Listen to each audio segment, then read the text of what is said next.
Pete Feenstra. This is Pete Feenstra on Sunday the 25th of September live at the Boom Boom Club, talking to Virgil McMahon, leader of Virgil and the Accelerators, who are just about to launch their brand new album tonight. Great to have you here, Virgil. Great to have you here.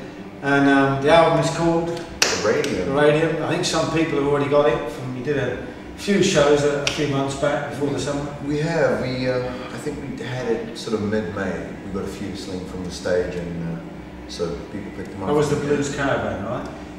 It was the New Generation. New Generation Blues. Yeah, of course it was. Yeah. The same kind of concept. 3 bands touring, taking the blues to the people. It's a great album, as I've said in print. Really, really well produced. Superb band performance. You sing great. It's a very, very confident album. Did you feel confident when you went in the studio to record it as a band? Yes and no. We were kind of unsure of,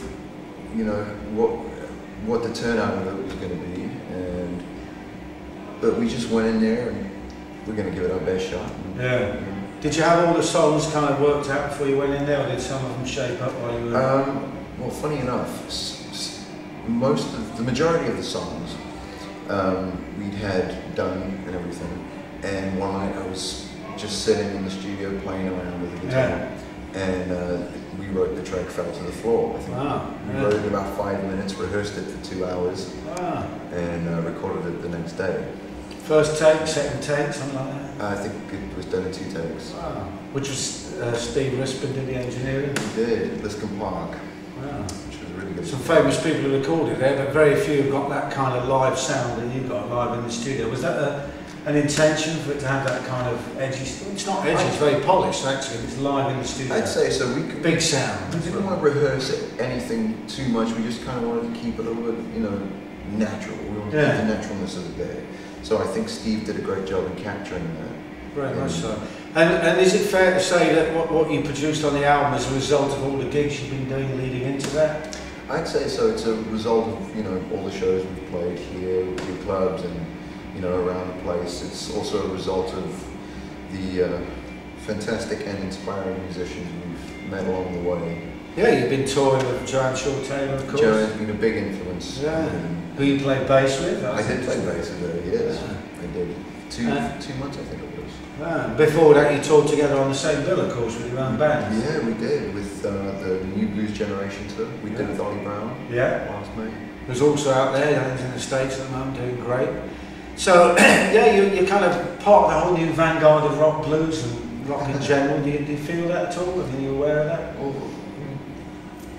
I mean, a little bit. I mean, we're all just out there making music, Yeah. But certainly in the rock vein of it, And you also, of course, the interesting thing about the band is you kind of, for want of a better word, you're a cross-generational band. I mean, you've just done 4 or 5 gigs with Robin Trower, which is a different audience again. How did that go? Really, really well. I was really surprised at how warm all the audiences were. Oh, good. And how welcome they made us feel each night. Yeah. And Robin Trower was, a really, really, and him and his band, really lovely guys to us. Great. So it was a real pleasure and a treat.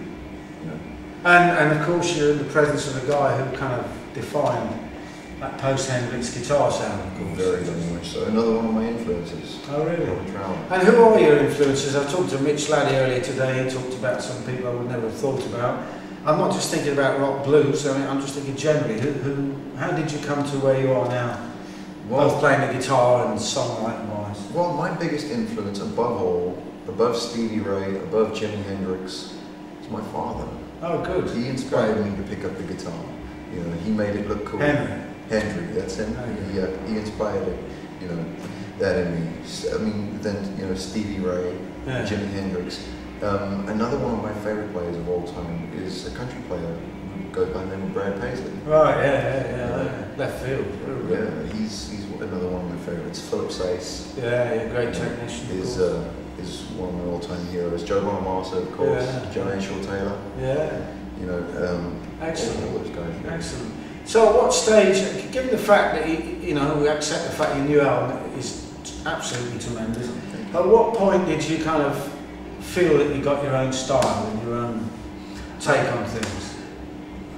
I'm still trying to kind of find my own style, find my own voice in the playing, and that kind of thing. But I steal from everybody. Yeah, everybody does. Yeah. You roll that into a ball. That's me. Yeah. And we're going to be invaded here in a minute, but I want to ask you, as I did in the previous interview, but some people may not have seen it, about the title of the album, The Radium. Can you tell everybody about that? The Radium is a beer hall in South Africa, and I think it's the longest standing beer hall in South Africa. And my dad played there many a Friday and Saturday nights. And you'd have been there? And I went along all the time. This tour? Holding the guitars, helping him wheeling the amps. Yeah. You know. So you learnt the other side of the kind of business, music business, not just the playing. I love going along and helping carry stuff in. So you've taken that concept with you down the years, and when you brought your first album out, there it was, The Radium. Yeah, the Radium, that's another nod to my dad. You know. Okay. And the other thing is the band that you've got now, Gabriel's there, of course, your brother, and the bass player, Jack Timmis. Jack, and he's solid member now. Rock solid. You know, Jack's our best friend. Real Couldn't ask for a nicer guy to be in a band with. You know. Yeah. He's a great player. Yeah. He did very well, because I know a lot of young players who can't find that missing component of their band. It's often, you know, you've got some real good players and they can't quite find a drummer or a bass player. Mainly because a lot of people aren't exposed to kind of rock blues in general. You know, no, of course not. But I think Jack was such a blessing in disguise.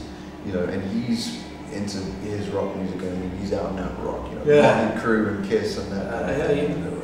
So there's a good kind of tension in the band. You know. Absolutely. It's a good mix of. And one more thing I was going to ask you: the songs, did they all come from you, or were they all collaborative efforts? It was all a group effort. Right. Every single song on there, I think, except the Silver Giver, which I kind of strumming in my bedroom one night and brought it to the guys the next morning and said, "What do you think of this?" Right. So. Well, it worked superbly well. Did things sort of take shape as you were? They did. I mean, we just had different ideas, and I'd write them down, and you know, match my riffs to my ideas and that kind of thing. Yeah. Just kind of keeping the trash barrel open, full of ideas, you know. And riffs are very much part of what you do, but I've got to say, you know, the lyrics and stuff have really developed over the last year or so. Thank you. Have you made a conscious effort to work on your songwriting? Kind of. I mean, the lyrics more so on this album are, I mean, they're not like, you know, they're not masterpieces, but they're kind of like about our little experiences in life. You know, and it's shaped the band's style. I think this is the significant thing about this record. I mean, it is your first proper record. You've done an EP, of course. Yes. But you know, this is something you play this and people go, "Who's that?" Virgil The Accelerators. Then people will know. Well, I'm glad, because I think that album's kind of got its own sound. Absolutely. You can hear the influences. Okay. Well, tell everybody one more time what it's called. The album is called The Radium, and it is available on Mystic Records. And tonight, 25th of September, is our official launch at the Boom Boom Club in Sutton. And we're going to have an absolute blast. I've said this many times when I've talked to artists. They say this is a great album, etc., etc. But this really is a great album. I think it's the most impressive debut album by a young band for a long time. I'm really pleased you could launch it here. Thank you so much. It's great talking to you. I want to thank Martyn on the camera, and good afternoon.